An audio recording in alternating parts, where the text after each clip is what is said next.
Ladies and gentlemen, welcome back to our Basel IV YouTube channel.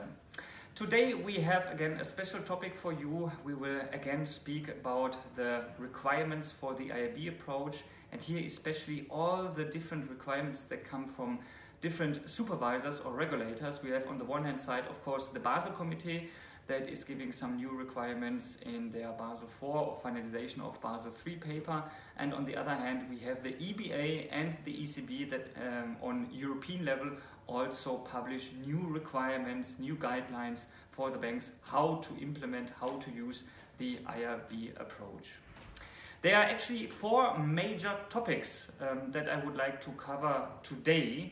The first one, of course, is TRIM, the targeted review of internal models. Here already the TRIM is going on for 3 years, and now it's time to look back and try to understand what were the major challenges and what will be the future major challenges for the banks. Then, of course, we have to look to the EBA Roadmap. What are the requirements of the EBA on how to use the IRB approach in the future? Some of you know the topic also as IRB 2.0 or IRB Repair. Then there's one special topic that I would like to discuss with you today as well. That is the margin of conservatism, a very important topic that can lead to quite high increases in risk-weighted assets. And the last topic that I would like to touch is the Basel IV topic or finalization of Basel III, which is the permanent partial use and how it has to be applied in the future. Like always, I'm not doing this alone. I have three real big specialists here with me. The first one that I would like to introduce to you is Iosif Izrailov. Iosif, would you like to introduce yourself? Hi everyone. So my name is Iosif Izrailov. I'm a senior manager at PwC, and I specialize in projects related to the IRB approach. So that's TRIM and IRB Repair, ranging in topics such as developing TRIM remediation plans, implementing new EBA guidelines, developing PD and LGD models in line with new EBA guidelines, and as well preparing banks for submission of their models to the ECB. Yeah, thank you very much, Iosif. I'm happy to have you here. The second expert that I would like to introduce to you is somebody that you know already from many previous IRB YouTube channel videos. It's Kaan Aksel. Kaan, maybe quick introduction also from your side. Sure. Hi everyone.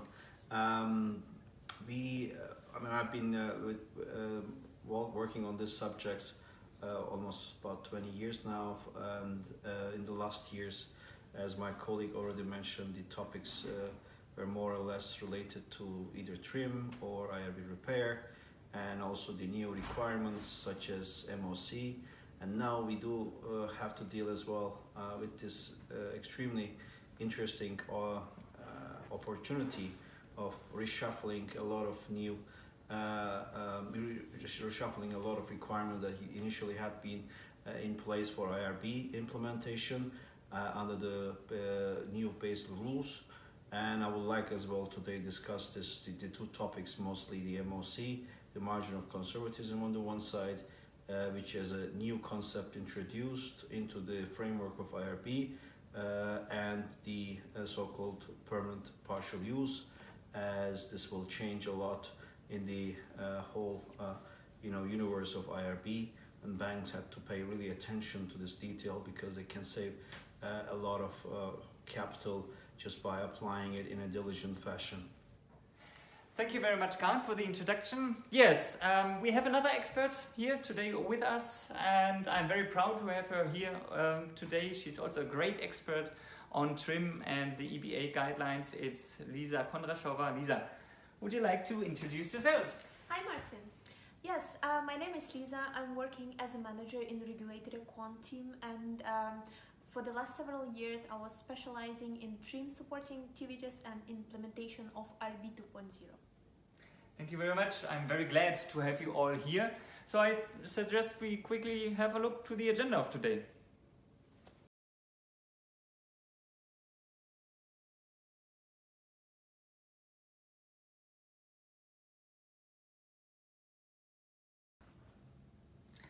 Okay, I would say then we directly start into the topics. The first topic that we would like to discuss is TRIM, the Targeted Review of Internal Models. It's already in its third year since the ECB started this very detailed review of internal models, both focusing on credit risk, also on market risk. So far, the investigation was mainly focused on portfolios with a lot of defaults when we speak about credit risk, namely retail, mortgages, and SME portfolios. But now the focus changes a little bit to the so-called low default portfolios, which are large corporates, banks, and sovereigns. Iosif, based on your experience, the investigations that are completed so far, what are the biggest challenges of the banks, and where did we see the most findings of the ECB? That's a very good question. So indeed, TRIM is in its third year, and there are already 200 investigations at 65 banks. So there is a lot of information from which we can draw general conclusions about the state of the banking system as a whole. And if you look at these investigations, we can see that banks are not compliant across various model types. So both for PD models and for LGD models, there are many findings on the general topics as well, such as data quality. And when we look within certain models, such as LGD models, for instance, we can see that there are many interdependent findings across multiple categories. So for instance, for LGD models, there are findings both on the data collection and the calculation of economic losses. So the IT systems that are in place do not properly calculate losses. And as well, there are findings about the actual modeling of LGDs and the adjustment of LGDs to downturn conditions based on the developed models. And what this means is that because there are so many interdependent findings, it's not very easy to make quick fixes to the models. And in many cases, banks have to start development from scratch. For PD, the situation is quite similar as well, where the findings are not about only the calibration of PD models, but also about the underlying scorecards as well. So the JSTs have often found that significant risk drivers were not included in the models to begin with. And this means that the banks can only fix this by redeveloping the underlying scorecards as well. And for details, we can actually look at a slide which illustrates this in a very good way and shows just what percentage of banks had various types of findings identified by the JSTs. So looking at the slide, we can see visually exactly what we just discussed right now.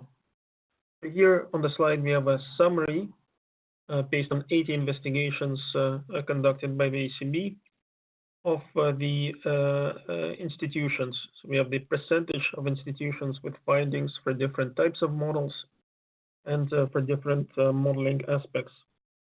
And here we can see that for any modeling aspect that we choose, at least 70 to 80% of institutions had some kind of findings and were affected by the new requirements of the EBA and the ECB. And in some cases, it's really 100%, such as, for example, the way banks calculate realized LGDs. And as we discussed earlier, the findings are across many modeling aspects, which are interrelated. And this just reinforces the point that a solution has to be in the form of kind of a holistic redevelopment of the models rather than making some ad hoc fixes in many of the cases. Of course, the situation is different for every bank. In some of the banks, the findings are of lesser severity, but nonetheless, regardless of the bank, there's quite a lot of work that still has to be done. Yeah, thank you very much, Iosif. Based on the number of weaknesses that were identified so far, did the ECB already start to react to these weaknesses? Are there already active discussions with the banks and measures that the banks have to undertake? Well, indeed, the ECB has been quite harsh on the banks in a surprising way. So there have been sometimes immediate add-ons imposed to the risk weights that the banks produce. So, for example, the final capital requirements that the banks estimate have to be multiplied by an add-on often, which is imposed by the JSTs as a result of the inspections.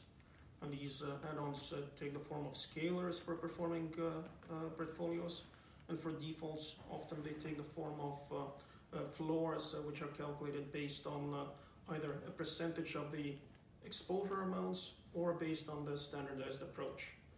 And this has been quite harsh for banks. So in many cases, we've seen that the risk-weighted assets for specific portfolios have increased by 30 to 50%, and even higher numbers sometimes are possible. In many cases, the banks were very much surprised by this, and in part the reason for this is that the new EBA requirements for model development have only been published in the last couple of years. So the banks simply did not think that they would have to comply with all the requirements right away, whereas in fact when the ECB looked at the models, they were already assuming that the banks implemented all of the new requirements, such as margin of conservatism, for instance, which we'll discuss later. Of course, the unfortunate thing is that to go back to the original risk weights, the time plan is quite long for the banks. So right now they would have to redevelop the models or remediate the findings, make internal validation exercises for their remediated changes, make internal approvals, and submit all of this to the JSTs again, which could take at least 1.5 to 2 years. And banks must really this time make a good effort on the remediation, because if they don't do good efforts, that means that they'll have to wait another 1.5 or 2 years for the next round of redevelopments and submissions and reviews by the JSTs. Thank you very much, Iosif, for the answer. Seems like that the banks have really a lot to do working on this topic, and what I wonder is, do the banks actually have the right strategy to meet all these requirements? Do the bank have sufficient resources to meet the timelines and also the expectations regarding the quality of the ECB? That's a difficult question, and I think that's a question for Lisa. Lisa, what do you think? Yeah, I think it's a first very good question, and banks should have a clear and very good defined strategy, and there are several points that I would like to highlight that are very important for the strategy.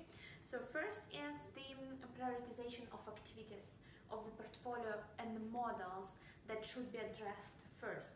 We're not saying that some of the models may still be in the way how they are right now, but the bank should focus first on the most severe challenges and obligation for the most material portfolios and material models, of course.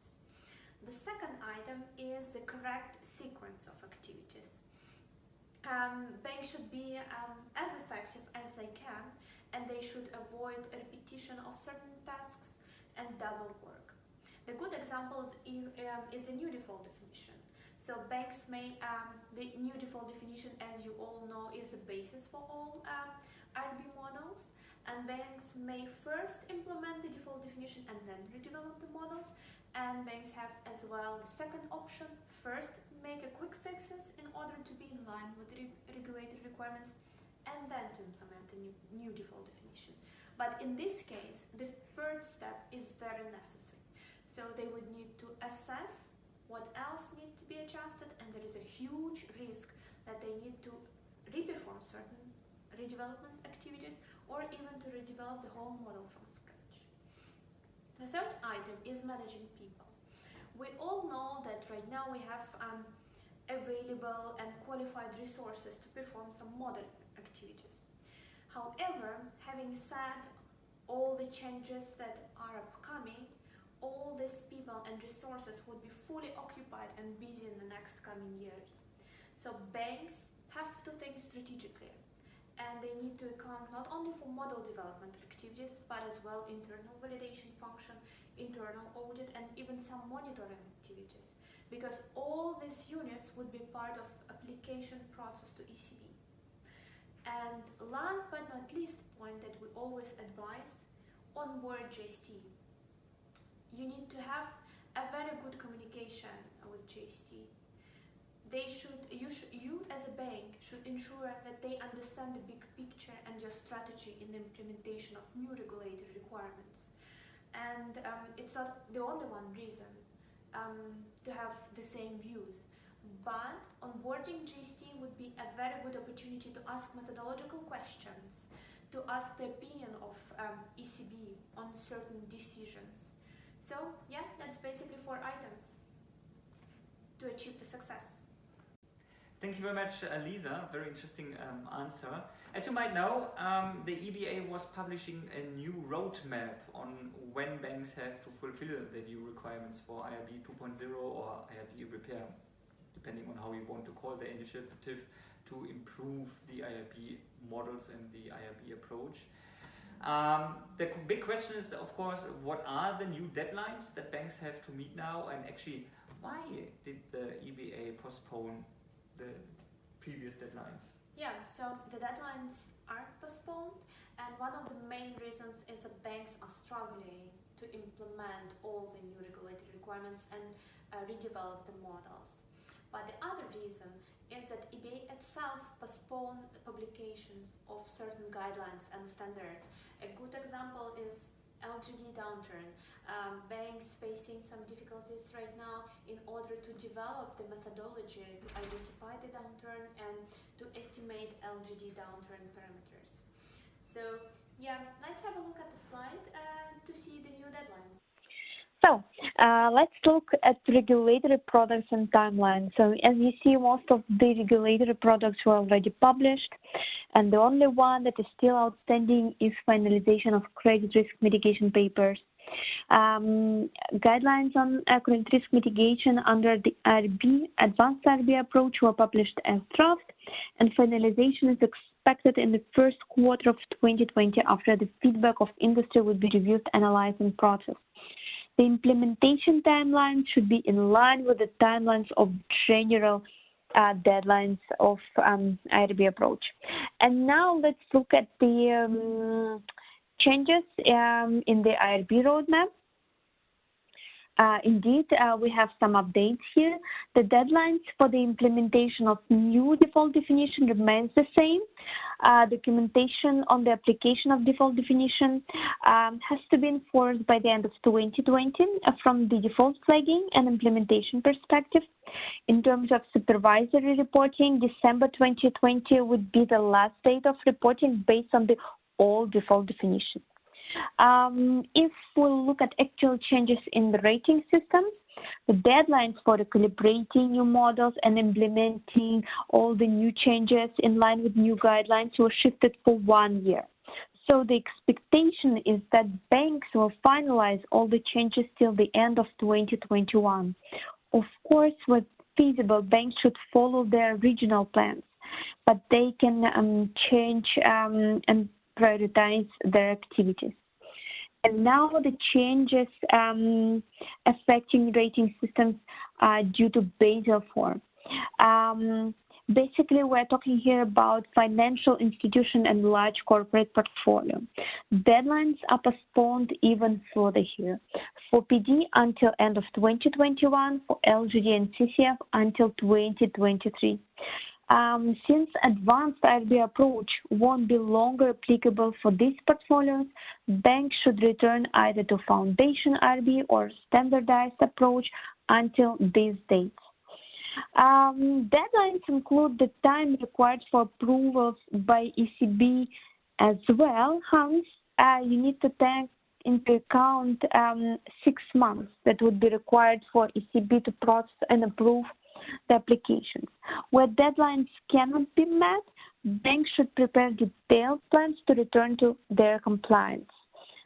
These plans would be monitored on a regular basis, and most likely banks will be required to implement some additional MOC in order to cover these deficiencies. Okay, yeah, thanks a lot, Lisa.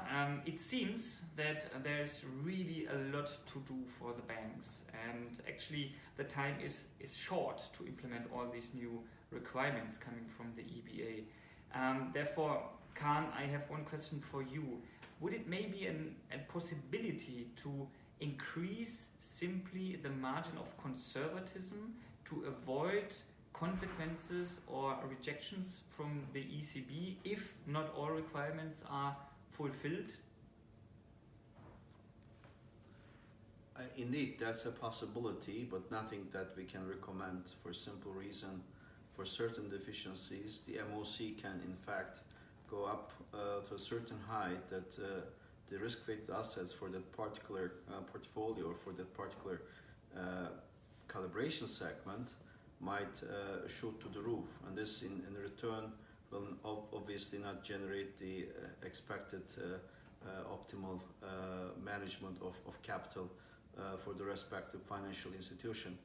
What we observe currently in the marketplace is a lot of banks have already set up quite reasonably established analytical frameworks for MOC, covering all the respective three deficiency categories. Unfortunately, as in most cases data is missing for deficiencies that has been identified, the proper modeling is sometimes a difficult hurdle to tackle.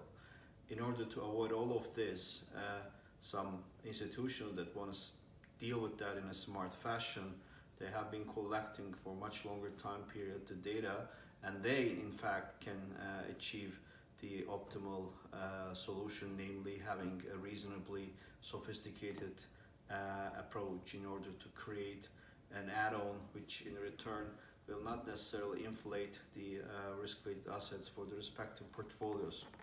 However, here again, banks are always starting from a very theoretical perspective, from a theoretical conceptual design, which might or might not fit to the collected data down the road. So at the end, when the data has been in place and the methodologies has been run through these approaches, the result might be quite disappointing.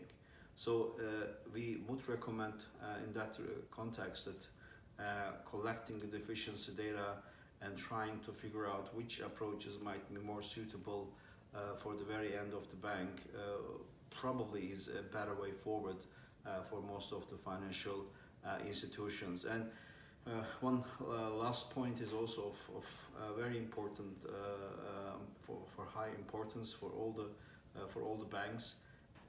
Once you have the methodologies, you need to prioritize them in order to find out which has a higher accuracy and which in return in aggregated form generate the lower add-on, and that's a matter of a trade-off, and that in fact you can only test and try once the deficiency data sets are available. About 2 years ago, we have received this PD and LGD guideline released in November 2017 by EBA, and that was the section related to completely new, redesigned concept of margin of conservatism. In the past, margin of conservatism had been always perceived to be an add-on at the calibration level, and it has never been entered into the categories that are currently covered by the new concept named as Category B and Category A. Category A standing for the data and methodological deficiencies leading to biased estimates or uncertainties within the estimation of the model. This would need to be quantified in terms of model parameters. Category B, on the other hand, would be relevant for changes in lending policies, risk appetite, collection policies, and any other guidelines, etc. For all of those who have not been exposed to the calculation procedures and approaches in analytical terms for margin of conservatism at risk parameter level, at PD, LGD, and CCF level, this might be maybe very hard landing, but without data collection, in other words, the efficiency data collection, it's almost impossible to create fully conceptually designed framework. In simple terms, banks have first start collecting the deficiency data before they can begin with exploring how analytically they can quantify all these various deficiencies, sub-deficiency categories, etc. In some cases, it's almost impossible as well for many banks to come up with a reasonable approach if it's especially related to category B type of data deficiencies related to changes in lending policy, breakups in the collection policies, and complete reorientation in terms of new collection approaches and new settings for risk appetite for certain type of credit portfolio lending. In such cases, it might require to have an expert touch to come up with a certain level of add-on for margin of conservatism. In other words, the sources of uncertainty that needs to be substantiated by collecting and establishing time series, data time series for this type of deficiencies.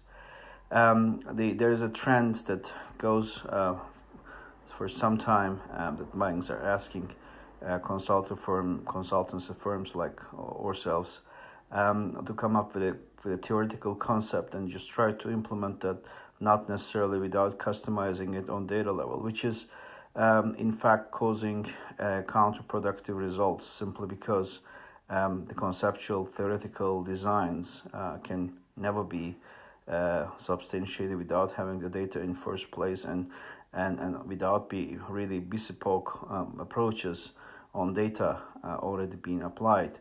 One cannot expect to come up clean during a so-called ECB inspection review process.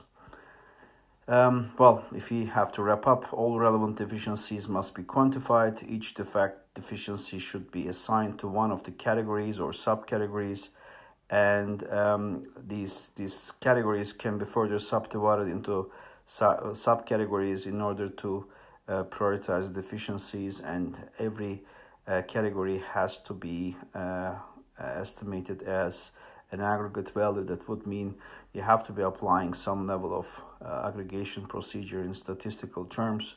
That would mean some of the so-called deficiencies would be not necessarily coming up in the final model as a factor simply because others are probably having higher correlation with the final deficiency impact. And so in other words, the statistical procedures of optimization is coming into consideration here, which never proved to be easy in this archaic jungle of all the different data streams that might be helping us to quantify the deficiencies. Appropriate adjustments, methods for identification of deficiencies and elimination of distortions whenever possible is requested. The application of an appropriate adjustment should result in the best possible estimate for PD, LGD, and CCF. In overall, MOC represents, in other words, an add-on to the best estimate, should be quantified for all identified deficiencies causing additional model uncertainties and biases in the estimates. And it proves to be a very difficult undertaking for many banks who have not been investing time and energy on this topic, because most banks have been only realizing the difficulties of modeling for margin of conservatism, and eventually we will expect that this topic will be a very significant item on the bank's agenda. Okay, thank you very much, Kaan. So altogether it seems, when we look to the new requirements coming from the EBA, when we look to the challenges coming from the TRIM, the targeted review of internal models, and when we look to Basel IV, where there's an increase in the risk-weighted assets for the IRB approach, the scope of application is changing for the IRB approach. Then there are also increasing risk weights in the standardized approach, which is the basis for the new capital floor. And the capital floor itself, of course, is also increasing the risk-weighted assets for the IRB approach. It seems like there are never-ending challenges for IRB banks. But as far as I heard, there are also some opportunities for banks. And one of these opportunities is the change in the philosophy of the permanent partial use proposed by the Basel Committee and also picked up by the EBA in their call for advice for the European Commission. Kaan, would you like to give us an overview of what the new philosophy of the Basel Committee and the EBA is on the partial use, and what is the opportunity here for the banks? Well, as we have discussed earlier, the coverage ratio under Basel IV will change, and bank can apply for the IRB status at the respective authority and at ECB for separate asset classes independently. And on the slide number 6, we are just we can follow up all the structure of all these asset classes for which banks can apply individually. And bank can gradually adopt IRB for each separate asset class. In other words, and timing of IRB implementation for different asset classes can be prioritized by the bank depending on their internal capabilities and competencies. What we know from the TRIM guideline is, which is indicated in the initial credit risk related section, that at the time of application, a minimum coverage on asset class level of 50% would be needed, and in the time, in the years following, in 3 years' time, the coverage should be a minimum of 80%. So not necessarily 92% of all the asset classes. So the change is happening in terms of exposure coverage rather than the coverage of all the asset classes. Exposure means here in this context the asset class itself, either mortgages or corporates or any other type like specialized lending, etc. Yeah, thank you very much, Kaan. Thank you very much also, Iosif, Lisa, for your answers. That gave us, again, a very detailed insight in the challenges for the IRB approach. I think when we look to these challenges that are coming from TRIM, but also from the EBA guidelines, we see definitely that banks urgently have to start making a new plan on how to deal with these new requirements. And especially when we look to the new permanent partial use philosophy of the Basel Committee and the EBA, I think it's very important to make a cost-benefit analysis to identify the portfolios that might be possible to move back to the standardized approach. I mean, what we have to be aware of course, is that the regulators will demand an additional approval for that. There will be no way back from IRB approach to the standardized approach without a special audit on that, because the regulators, of course, want to avoid any kind of cherry picking. On the other hand, especially because of the new partial use philosophy, there will be a huge opportunity for banks that are currently in the standardized approach to move to the IRB approach. And based off a very detailed study that we have done inside of PwC, we see that for most of the exposure classes, there's still a benefit moving to the IRB approach, because the risk weights are significantly lower. You can see it also in the IRB transparency exercise. But on the other hand, the costs to implement the IRB approach are not so high anymore as, for example, 10 years ago or 15 years ago with the rollout of Basel II.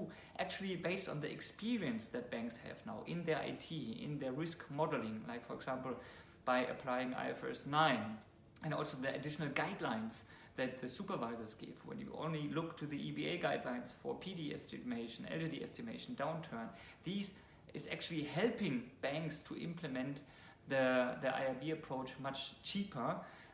Based on an analysis that we have done so far, banks can calculate with only 44% of the costs an IRB implementation was costing in 2008. So I think that's also a big motivation for banks moving to the IRB approach.